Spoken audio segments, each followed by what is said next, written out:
these two lines on here basically represent kind of your swing plane or angle coming back down. Okay, now the takeaway on the left, as we said, your hand you can see kind of going through that red line.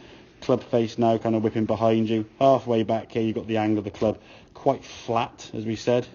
Club kind of sticking out there, so you have to try and basically tip that club over that much, and yeah, trying to do that much is going to be very difficult. In this case, if you go to this more vertical red line, you've actually gone too far, and as a result of that, your club, now if I just get these ones out of the way, as you come back to the golf ball here, now you can see your hand underneath that red line. See it there, just then you start how transition's gone from being over here to then try and then it's like coming around, hit it with that right, exactly, yeah. So now the club's coming down steeper, so on the way back you're kind of underneath that red line, as you can see. Then as you come back there, just at the top. Then as you come back down, you're kind of on that red line. Now as you go here, your club starts, you can see again this side of the red line, so you're getting steeper even more so. Club's outside, come into the golf ball now. You've got to try and get out of the way, otherwise your club's going to stick in the ground. As a result, you sort of lift up your chest. So the club's now coming this way, very steep, results in that. Okay, so this one here now, as the club goes back, club's working up that green line, a little bit underneath there, but certainly not as far behind you. As your hands go back, that hands have worked kind of up that green line. If you look at them when they go back there, they're not pushing out quite so much, which is a good thing. Club does get a little bit inside, but certainly not as much as it was. So the hands are working better and the club's staying more in line. Top of the backswing, you can see we're on that green line perfectly. Okay, and again, that green line's pretty much on the ball. Now as you start coming back down again, completed the backswing, which is good. Okay, as you start coming back down now, okay, you just watch your hands and the club. I'll zoom in a bit more so you can see it. Hands and the club, come here, there you go, are basically tracking down this green line. So once the club gets on that green line now, hands are on that green line, club's on the green at the top there, as you can see. Now he's coming down, hands are on that green line, club's on that green line, hands on that green line, club's on the green line. Strike the ball, and the ball then just sails down the range. And again, a nice fuller follow through, finishing with that club around your body a lot more freely and around here more, which, like I say, results in that ball pretty much flying like an arrow. Where did it finish? On the line, pretty much on the line. Yeah. 205. I didn't stop checking. Okay. Whereas this is the club now is outside your hands, and just look at the follow through when you come through. Hands are close there to meet your head. Whereas the other one here now, when you're back here, just a little bit more. The club's further around your body there. Hands a bit further down. Yeah, they're all kind of like up here, and just like you're lifting the club on the gun here, and it looks a bit narrow. Whereas that was a bit more, and just a fling over your left shoulder there, a lot better. Now, you will always find your hands will always be a little bit closer to your head than maybe to other people, just because you size your arms and your chest. If you just get your arms up there, your range of motion is not going to be there as much yet. So, but if the chest comes through as it should do, we don't want to try and stay down over the shot too much. If you're going in here and doing that, you then got to lift up, and you did lift up a little bit too early, which created that early extension, as we said, and some topping shots as a result of that.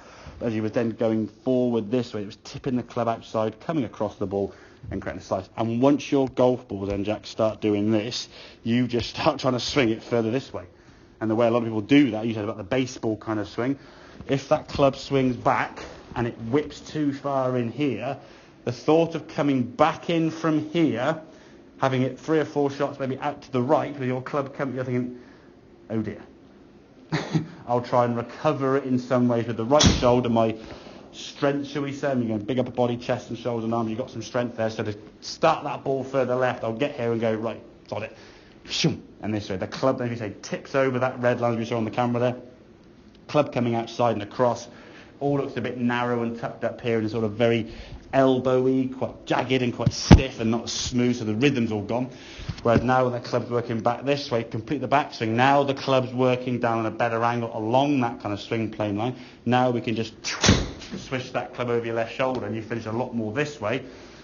The shots are result, as you can see, going a lot straighter, and a little bit of a fade or a draw doesn't matter. I mean, from any given shot, from any given Sunday, I always say, people ask me, what shape do you at, Gareth? I said, well, I don't really know. One day to the next, I let a draw or a fade. I'm going to play with the boys in there now. I might be fading the ball today. Whatever the first few shots are, I'll play with that. Okay? Whatever the first, if I'm drawing the ball, I'll play with draw the ball. I'm not going to try, if I'm 30, 40 yards one way or t'other, then okay, fair enough, I'll try and sort of recover that to some extent. But if I'm in that shot there, where your sides, and this is what I tend to look at in terms of how much spin, if that's under 500, it's fine. Okay. Some of the shots I think you had, if we just have a quick look at the numbers, I think you had some in the sort of 1500, shall we say. which is a lot, and that's just spinning the ball. There you go, 1380 at the start there. What do you get? These are your first compared to the right. So yeah, 1000, 1100, 1300. Yeah, just a lot. Any more at the top there? 2335. There you go. So 36, 222. Yeah, some big numbers. Okay, and that's just going to be just losing a lot of distance. Okay. As a result of that, obviously the ball's just spinning sideways and got no control. And again, when the ball's spinning that much left to right, logic suggests we square the club, but the brain tells the send the ball further left. And the more left you try and send it, the more spin you produce. So you weaken the shot, you get more and more out of sync because your arms and the body are going one way to the next, to this, that and the other, and it's just a red arrow display team. So that's what we've just done there, out on the range. Yeah. That doesn't change from the hybrid. I can go from that bay to get the pitch wedge out. That's still the thing is, if you just move back a little bit further in the bay now, just hold the club. Imagine the golf ball was my feet, and the club you had would reach my feet. Where would the angle of the shaft be? So lift the club. There you go. So now make a swing from here, where the club stays outside your hand, but where's that club going to go? It's going to be flatter, isn't it? Yeah. Okay. Now, if the club would say really go down sort of middle of the shaft, make the club really short. Okay. So now here, the club goes back outside your hand, but where that club's going to go? It's going to go steeper. The angle it's set at will dictate the angle you swing it on. If I had a golf club out there, I'm not going to swing it kind of up here. Yeah. It's going to be more around here.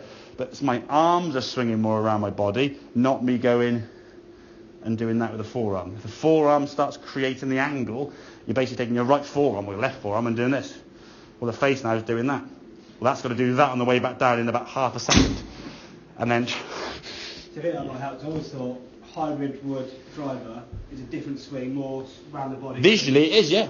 Visually it looks very different.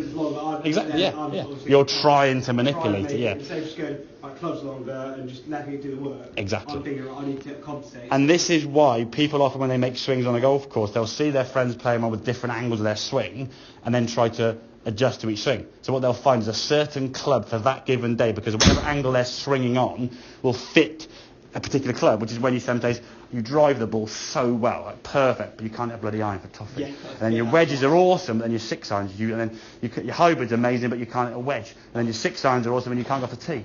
Because you're trying to do all these different moves. Whichever one you try to do, you just happen to get the right one. For that day, you just keep swinging the same over and over again. And that fits to that swing plane. As opposed to being, okay, right, here's the club here, I swing my arms here. Here's the club here, I swing my arms there. If the club was out there by the wall, there's like a 10-foot long club, how would your chest be? Your chest would be facing over there. So where's your arms going to swing? They're bouncing around there. I mean, very unnatural to go up here. Likewise, if the ball's down between your feet, like with a junior club, where's your chest going to be? It's got to be down there, isn't it? Now try and swing around your body. That ain't going to work, is it? You'd have to kind of go this way. So that explainer, if I just tilted it this way, or tilted it this way, your swing plane would just adjust accordingly. But your arms and the wrists aren't folding and doing all the thing for you. It's just a different angle of your body based on the length of club you've got, which is why it looks different. But actual fact, really, the swing, I don't think you really want to be feeling that much different from one to the next. Just try and make one circle, and then the length of him, or him changes the swing you're going to have. So, make sense? Yeah. Cool.